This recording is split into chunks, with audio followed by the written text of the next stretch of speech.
예, 안녕하십니까. 교재가 프레시해졌습니다. 아동 권리와 복지라는 이 이제 정옥봉 교수님의 교재가 최근 책이고 또 굉장히 제가 좋아하는 교수님 책이라서 되게 신뢰감 있는 부분이 있어서 이 책으로 진행을 하고자 했었는데 여러분 편의를 위해서 제가 이제 곽 교수님하고 맞춰드리려고 했다가 혼란을 좀 야기시켰던 부분이 있어요. 자, 그건 그렇고,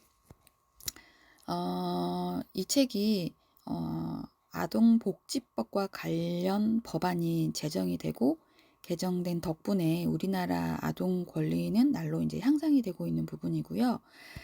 2012년 아동복지법이라는 이제 여러분이 자꾸 듣게 되는 법, 또 여러분이 현장에 나가시는 이제 여러 상황들에 의해서 듣게 되는 잘 듣게 되는 내용들이 하나가 아동복지법이라는 게 있어요. 그래서 이게 2012년에 전면 개정이 되고 나서 2015년 범정부 차원에서 아동 정책에 대한 기본 정책을 수립하게 됩니다. 2016년 아동 정책 영향 평가 조항이 신설됨에 따라서 아동의 권리를 실현할 수 있는 아동 친화적인 정책을 수립하기 위한 노력들이 현재까지 이루어지고 있고요. 2020년부터 통합적 아동 서비스 체계를 구축하고 아동 정책 서비스의 전문성을 높이고 또 아동 서비스의 책임성을 강화하기 위해 기존의 보호 아동 지원이라든지 아동 자립 지원이라든지 아동 학대 예방 및 대응, 아동 실종 대응 등에 대해서 8개의 기관을 통합하여 아동 권리 보장원에서 그 사업을 수행하고 지원하게 됩니다. 다시 한번 말씀드리면 아동 권리 보장원이라는 게 있어요. 아동 권리 보장원. 그래서 여러분들이 아동 복지와 권리라는 과목이 있지만 이제 우리가 익숙하게 좀 그래도 알고 있어야 될 아동 권리 보장원, 소비자 보장원 이런 것처럼 아동 권리를 보장해주는 아동 권리 보장원이라는 게 있다는 거 좀 기억해 두시고요. 8개 기관을 통합하여서 아동 권리 보장원이라는 게 있다는 거. 그래서 2016년에 이제 아동 복지와 권리라는 상당 부분들이 개정이 되었고 그 개정된 내용들에서 그러니까 그 전에 우리가 선택했던 책은 2015년 책인데 이거는 2016년에 출간된 아동 복지와 권리에 대한 부분으로 4년 만에 개정판이 나와서 아주 따끈따끈한 최근 책이에요.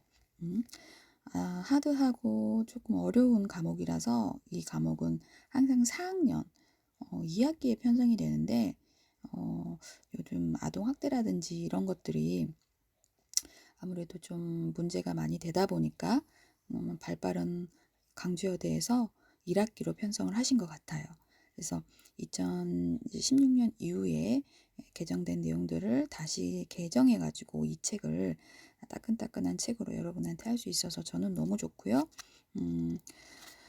그래서 이제 이 책이 3부로 구성이 되어 있거든요. 그래서 아동복지 실천 분야에 대한 부분, 그 다음에 뭐 7장에는 보육사업의 현황이라든지 다 재미없는 내용들이긴 하지만 그래도 이런 게 있구나라고 관심을 가져보시는 그런 시간을 가지셨으면 좋겠어요. 8장은 장애 아동의 현황, 9장은 아동 학대의 현황, 10장은 가정 위탁 보호 사업의 현황, 11장은 입양 사업의 현황, 12장은 시설 보호 사업의 현황. 그래서 상당 부분 수정과 보완들을 해서 2018년 이후에 이제 문재인 정부가 들어서면서 포용국가 아동 정책을 표방함에 따라서 각 아동복지 사업에 해당 법령 및 제도가 개정이 되었고 이제 사업을 담당하는 기관이라든지 서비스의 내용이나 전달 체계도 변화를 하게 됩니다. 그래서 그러한 세부적인 내용들이 좀 추가를 했고요. 현재 우리나라 이제 사회복지 서비스는 점차적으로 규모가 축소되고 있고 시도교육청, 지방자치단체 사업으로 일부 운영되고 있는 부분이 있어요. 그래서 일부는 취약계층 아동 통합 지원 서비스인 드림스타트 사업으로 진행이 되고 있어서 기존의 사업들이 잘 유지되지 못하고 있는 실정이 있습니다. 그래서 최근 들어서 아동의 인권에 대한 관심이 높아지면서 아동이 존중받고 안전하게 양육될 수 있는 사회적 분위기를 조성하고자 하는 노력이 가해지고 있는 것이지요. 그래서 이에 따라서 현재의 아동복지 제도를 보다 높은 수준으로 발전시키기 위한 노력도 지속적으로 이루어질 전망이고요. 그런 점에서 아동복지와 권리라는 내용도 변화하는 아동복지 정책에 맞게 지속적으로 개정이 이루어져야 한다는 생각이 있어요.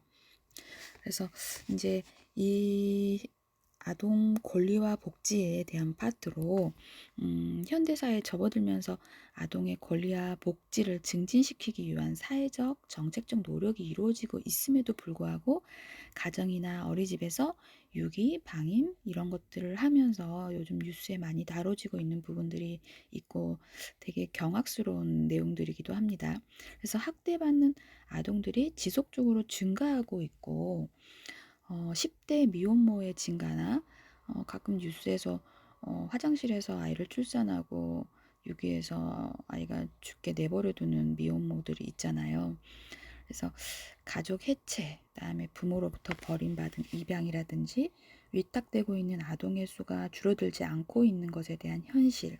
그래서 사회 전반적으로 아동의 권리와 복지에 대한 관심이 높아지기는 하였으나 여전히 아동의 권리나 복지에 대한 인식 및 이해 수준은 낮은 편이라 현실적으로 이를 실현하는 데는 어려움이 있는 부분이 있습니다. 기본적으로 아동의 욕구와 권리가 무엇인지를 이해하고 이를 최우선으로 하는 복지 정책이 구현되어야 할 필요성이 있는 것이지요. 그래서 아동 복지라는 내용에 대한 부분으로 아동 복지란 아동이 행복하고 만족스러운 삶을 영위하도록 제공하는 서비스를 총칭하는 것이라고 하네요. 아동 복지란 아동이 행복하고 만족스러운 삶을 영위할 수 있도록 제공하는 서비스의 총칭이라는 정의를 강조해 드렸네요. 과거에는 부모가 아동의 복지를 전적으로 책임져야 한다는 관점이 지배적이었지만 두 번의 세계대전 이후 고아 및 기아가 급증하면서 국가나 사회가 아동의 복지를 책임져야 한다는 관점이 대두되게 되었어요. 그래서 최근까지 우리나라의 아동복지는 요보 아동을 대상으로 하는 물질적인 규제와 지원에 초점을 맞추었으나 20세기 들어와서 요보호 아동을 대상으로 이루어지던 구호 중심적 선별주의적 접근 원칙은 점차 모든 아동을 대상으로 포괄적 보편주의적 원칙으로 변화하게 됩니다. 그러니까 우리가 그 코로나로 인해서 작년에 선별 지급을 하느냐, 보편적 지급을 하느냐라는 그런 단어를 익숙하게 들어보셨을 겁니다. 그리고 여러분도 작년에 우리가 만약에 선별을 했으면 누구는 받고 누구는 못 받았을 텐데 보편적인 지급을 해서 누구나 다 받을 수 있게 물론 약간 이제 가족 구성원의 수에 따라서 선별 지급이 아니라 이제 약간 차등 지급을 하긴 했으나 보편적으로 그래서 보편적인 원칙을 변화하고 있다라는 내용이 예전에는 너는 가난하니까 너는 미혼모니까 뭐 너는 입양하니까 이러면서 이제 선별해서 뽑았던 부분이라면 그래서 외면당하는 아이들이 있다면 지금은 차등 지급이 없이 모두가 주려고 하는 보편주의적 원칙이 변화되고 있다라는 부분입니다. 그래서 우리가 그 세금을 많이 내야 되는 이유가 지금도 많이 내고 있고 뉴스를 가끔 접하다 보면 우리나라가 저렇게 예산이 튼튼한가? 국간이 그렇게 풍부한가? 이낙연 지사가 가끔 우리나라 국가는 아직도 풍부하다라는 이야기 할 정도로 정말 우리가 그렇게 부유한 나라였나? 이런 생각을 하게 되는데 우리의 세금으로 이루어진 여러 가지 서비스를 제대로 지급하고 있는지에 대한 부분이 사실 저도 아동복지와 권리라는 과목을 학부 때부터 그렇게 좋아했던 과목도 아니었고 헤비한 거 뭐 아동복지법이라든지 단어 선택이라든지 이런 것부터가 되게 친근한 용어가 아니었어요.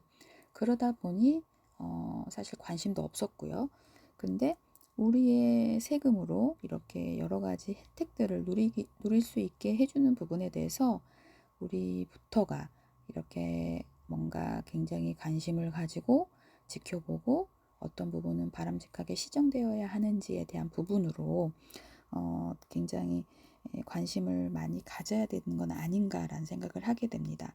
그래서 이러한 포괄주의적 관점에 기초하여 아동복지 관련 종사자와 그다음에 여러분 같은 예비 교원들을 위한 지침서로 이제 아동복지와 권리라는 과목들이 나오고 아동복지는 인간으로서 아동의 권리를 강조하는 방향으로 확장되는 부분이 있습니다.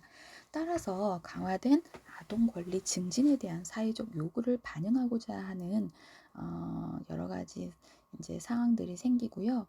그래서 여러분들이 아동 학대에 대한 내용들을 접하시면서 앞으로 현장에 나가시기 전에 이런 정보들을 습득하시고 학습하시고 또 사회에서 그런 경험들이 이제 없으면 좋겠지만 그런 부분들을 경험하게 된다면 어떻게 수정해야 되고 보완해 줘야 되는지에 대한 부분으로 여러분들이 좋은 교사로 성장할 수 있는 그런 경험들을 하는데 어떠한 도움이 되는 부분이 미치길 바래요. 이 책은 총 4부로 구성이 되어 있고요. 1부에는 아동 권리 및 복지에 대한 이해를 높이고자 아동복지의 개념 및 필요성, 아동복지의 대상인 아동의 발달 특성, 발달 이론, 아동복지의 핵심이라 할 수 있는 아동의 권리에 대해서 알아보는 부분이고요. 그냥 재미있거나 흥미로운 내용들은 전혀 없습니다. 2부에서는 아동복지와 관련된 정책들이 시대나 사회에 따라서 어떻게 변화해 왔는지에 대해서 알아보고 아동복지 실천의 원칙과 방법에 대해 살펴보는 부분입니다. 3부에서는 아동복지의 구체적인 실천 분야인 보육사업, 장애 아동복지사업, 학대 아동보호사업, 가정위탁보호사업, 입양사업, 학교 사회복지, 시설보호사업 등과 같은 개념과 각 사업의 현황 및 개선 방안에 대해서 살펴볼 거예요. 4부에서는 아동 상담 및 치료의 과정과 신뢰를 통해 아동의 복지를 도모하고자 하였고요. 마지막으로 아동복지의 과제와 개선 방안에 대해서 살펴보려고 해요. 그래서 지금 1부부터 4부까지 어떻게 구성되고 있는지 인덱션에 대한 부분으로 여러분한테 들려드렸는데 사실 이거를 막 블라블라 외우세요. 시험에 나옵니다.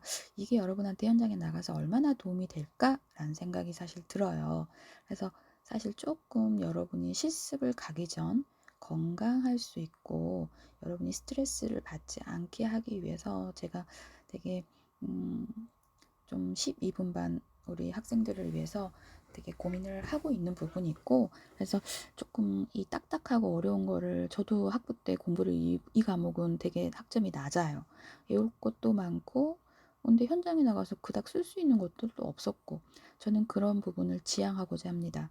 현장에 오래 있어 보니까 뭐 가정위탁보호사업은 어떻고 입양사업은 뭐고 학교사회복지는 뭐고 시설보호사업은 이거 외워서 뭐합니까? 그래서 지난 학기에도 제가 4학년 여러분 선배가 되겠죠? 아동복지와 권리라는 과목에서 되게 좋은 평가를 받았던 것도 현장에 유용한 부분에 대한 우리가 교사로서 아이를 존중해야 되는 상호작용이라든지 이거는 아동을 학대한다기보다 아동을 무시하는 그 존중, 아이가 행복하지 않는 발설 이런 부분에 대해서 좀 교정해주는 그런 부분에 대해서도 좀 실제적인 실례를 되게 많이 좀 예를 들어 드렸고 수업 중간중간에 그랬고 그런 부분을 시험에 냈던 부분이 있었어요. 그래서 그런 부분을 좀 강조해서 여러분이 실습 전에 좀 도움을 드리고자 하는 부분이 있어요. 그래서 그 부분도 우선은 이제 책에 우리가 여러분이 비싼 책을 사셨기 때문에 이 책을 중점적으로 해서 좀 들려드리는 부분이라서 뭐 긴장하고 책을 펼쳐서 막 펼쳐서 힘들게 보실 필요는 없고 제가 그냥 편안하게 들려드릴 거니까 좀 핸드폰을 틀어 놓으시고 편안하게 귀로 들으시면 될 것 같아요. 그래서 현장 중심형 아동 복지와 권리라는 파트로 좀 접근을 하려고 해요. 물론 이 책을 중심으로 하기에는 어려움이 있고, 그래서 제가 이제 현장에 있는 교사들 대상으로 연수했던 자료들을 바탕으로 또 이제 그런 부분들은 좀 더 자세하게 들려드리고 보여드리려고 하는데, 우선은 교재로 좀 집중을 하는 부분으로 해서, 우리가 물론 이제 대면 수업도 학기 말에 있잖아요. 그때도 또 한 번 하겠지만 그 전에 유엔 아동 권리 헌장이라든지 이런 부분들을 한 번씩 접하면서 제가 여러분들한테 어떤 파트가 제일 중요한지 콕콕 집어서 요점만 잘 전달하는 부분으로, 그렇지만 학교에서 30분이라는 영상을 꼭 탑재하고 그 외에 여러분이 뭔가 학습했던 그 근거 자료를 또 제출해야 되는 부분들이 있기 때문에 토론과 관련된, 그래서 제가 지금 신문 스크랩을 한 두세 개 해놨거든요. 그래서 그런 것들을 매주 탑재해서 여러분이 그래도 이런 과목을 통해서 이런 기사를 눈여겨본다는 것도 의미가 있지 않을까. 지난 학기에는 그 신문 스크랩을 찾아와서 우리가 함께 토론해보는 그런 시간을 했는데, 그것조차도 지금 제가 찾아서 여러분한테 보여드리는, 아주 여러분을 편하게 해드리는 이 헤비한 과목을 편하게 해드리는 그런 수업이 돼버렸네요. 자, 그래서 이 책에서 아동복지의 실제에 맞게 우리나라 아동복지 제도 및 실천 방법, 서비스의 현황, 우리나라 아동복지의 과제에 대해서 살펴보고, 특히 아동복지의 실천 분야에서는 아동복지에 대한 최근 현황 및 구체적인 사례를 제공함으로써 실제 현장에 대한 이해를 도모하고자 하는 부분이 있고요. 이를 통해 현재 아동복지 현장에 종사하고 있는 보육교사 및 이제 유치원교사, 미래의 아동복지를 이끌어갈 학생들에게 필요한 지식과 정보를 이 책이 제공한다고 해요. 과연 제공을 하는지, 그래서 여러분들이 이제 아동복지의 기초로 1파트를 저랑 함께 진도를 나가게 할 거고요. 책 1부 아동복지의 이해라는 이제 1부가 아동복지의 이해라는 부분이고요. 아동복지를 어떻게 이해하면 좋은지에 대한 파트로 이 책의 1장은 기초, 아동 발달의 이해, 아동의 권리라고 해서 1부가 3장으로 구성이 되어 있습니다. 그 첫 번째가 아동복지의 기초이고요. 아동복지는 아동이 행복하고 만족스러운 삶을 영위할 수 있도록 제공하는 서비스를 총칭하는 것으로 동서고금을 막론하고, 이러한 서비스의 제공이 1차적인 책임은 부모에게 있다는 것. 그쵸. 그래서 부모에 대한 부분으로 우리가 이제 부모 교육이라든지 부모를 감시하게 되는 시스템들이 발동을 하게 되는데, 부모가 책임을 지는 것이 불가능한 경우 이를 국가나 사회가 책임져야 한다는 관점이 대두되게 되었고, 아동복지 서비스는 바로 이러한 국가의 책임을 정책이나 법률로 규정하는 것에서 출발하게 됩니다. 우리나라의 아동복지는 이러한 국가적인 책임을 시행하는 과정에서 어디까지나 요보 아동을 대상으로 의식주 문제를 해결해주는 물질적인 구제와 지원이 중심이 되어 왔습니다. 따라서 단순히 생존의 차원을 넘어서 인간으로서의 권리의 문제는 상대적으로 등한시되어 왔다고 볼 수 있습니다. 이는 생존 자체가 급박한 문제였던 시대적 특성과 아울러 다른 발달 단계와는 질적으로 상이한 아동기의 발달 특성에 대한 이해 부족에 기인하는 것으로 볼 수 있습니다. 20세기에 들어와 아동기의 발달 특성에 관한 여러 다양한 이론의 정립과 아울러 인간으로서의 권리에 대한 관심이 고조되면서 아동복지는 단순히 물질적 구호뿐만 아니라 인간으로서의 권리를 보다 강조하는 방향으로 확장되어 가고 있는 부분이 있습니다. 서구의 아동 권리에 대한 관심은 아동 권리에 대한 제네바 선언에서 출발을 하였고요. 유엔 아동 권리 협약으로 발전하면서 우리나라에서 산발적으로 이루어지던 기존의 아동 권리 운동이 1990년도에 유엔 아동 권리 협약에 서명하면서 이제 그 당사국이 됨으로써 본격적으로 이루어지기 시작하게 되는 부분이 있습니다. 아동복지의 2회 파트인 1부에서 먼저 아동복지의 기초 개념과 아동복지 실천 과정에서 전제가 되어야 할 아동기의 발달에 대한 전반적인 이해를 돕고자 하는 부분이 있어서 기존의 선별주의적 뽑아서 하는 접근 복지죠. 선별주의적 관점의 복지에서 보편주의적 관점의 복지로 이행하는 과정에 있는 부분을 이제 아동 권리에 대해서 이제 살펴보려고 해요.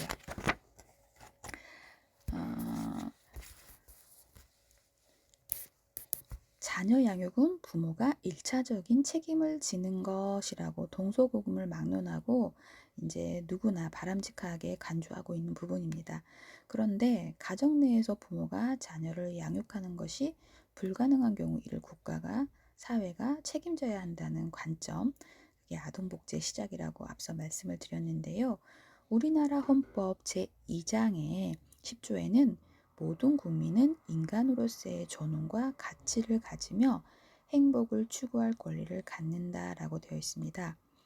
그리고 국가는 개인이 가지는 불가침의 기본적 인권을 확인하고 이를 보장할 의무를 갖는다고 명시하고 있는데요.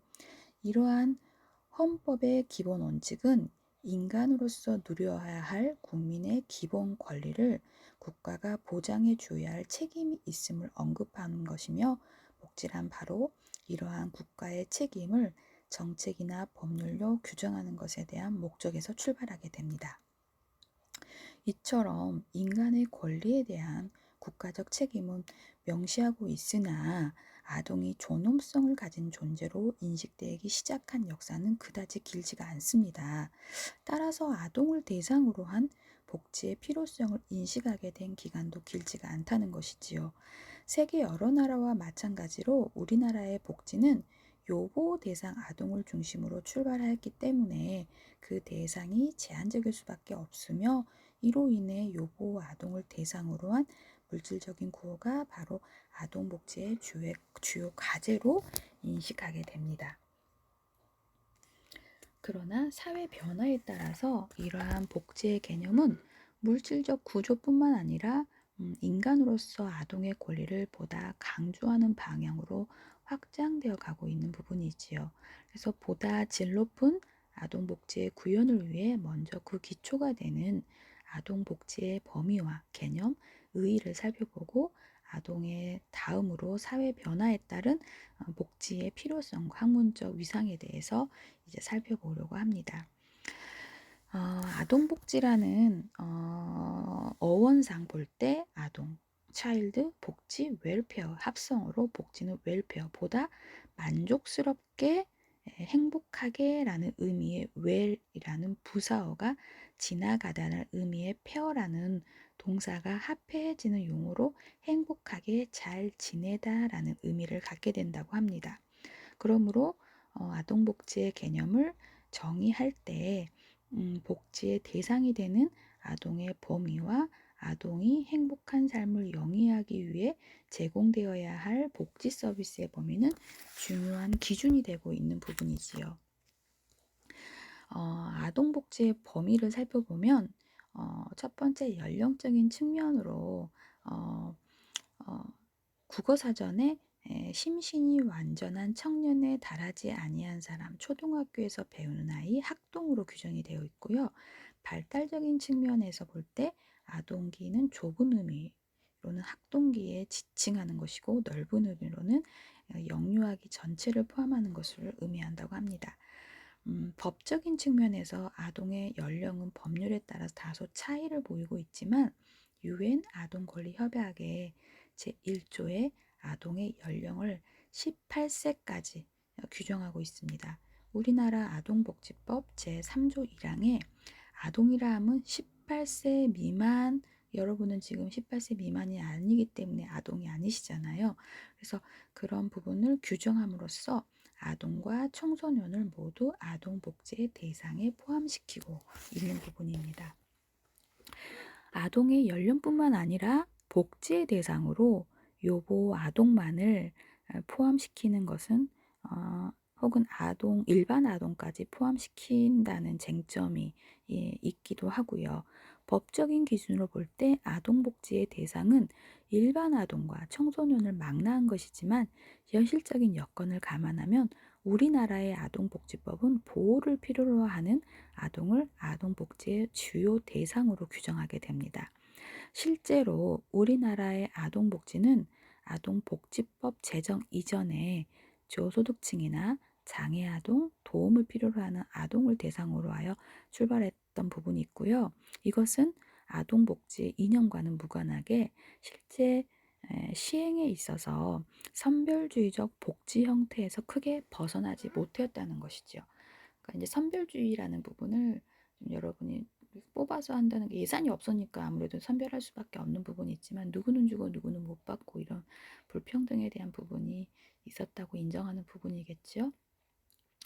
아동복지법이 1981년에 제정이 되고 우리나라의 아동복지는 요보 아동을 대상으로 하는 선별주의적 복지에서 모든 아동을 대상으로 하는 보편주의적 복지를 지향하고 있는 부분이 있고요.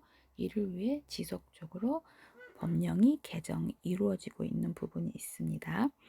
다음으로 아동이 행복한 삶을 영위할 수 있도록 제공해야 할 복지 서비스의 범위는 여러 기준에 접근이 가능합니다. 복지 서비스를 지적 서비스, 또 보조적 서비스, 대리적 서비스 이렇게 구분을 할 수 있는데 지지적 서비스는 아동이 자신의 가정에서 머물면서 받을 수 있는 서비스, 복지시설은 외부에서 가족원 각자의 기능이 충실히 이루어지도록 도와주는 역할만 수행하게 됩니다. 지지적 서비스는 부부 갈등이나 부모 자녀 간 갈등으로 인해 부모 자녀 관계가 손상되거나 긴장 상태에 있을 경우 초기에 문제를 다루는 1차 방어선이라고 할 수 있습니다. 이와 같은 서비스는 주로 가족생활교육, 집단상담, 집단치료, 가족치료 프로그램, 아동학대 예방 프로그램 등을 통해 제공되는 부분이고요. 보조적 서비스는 부모가 있지만 부모가 실질적이나 질병, 취업 등의 이유로 부모 역할을 제대로 수행하지 못할 경우 이를 보완하기 위한 서비스입니다. 이는 부모의 보호가 부적절하거나 부모 자녀 관계가 심각하게 손상되어 있는 경우 제공되는 2차적인 아동복지 서비스라고 볼 수 있습니다. 지지적 서비스가 외부적인 서비스의 제공 기능이라면 보조적 서비스는 내부적인 서비스의 제공 기능을 말하게 됩니다. 가족 내부나 시설 내부에 일시적으로 부모 역할을 보조하는 보육 서비스가 그 대표적인 예라고 할 수 있습니다.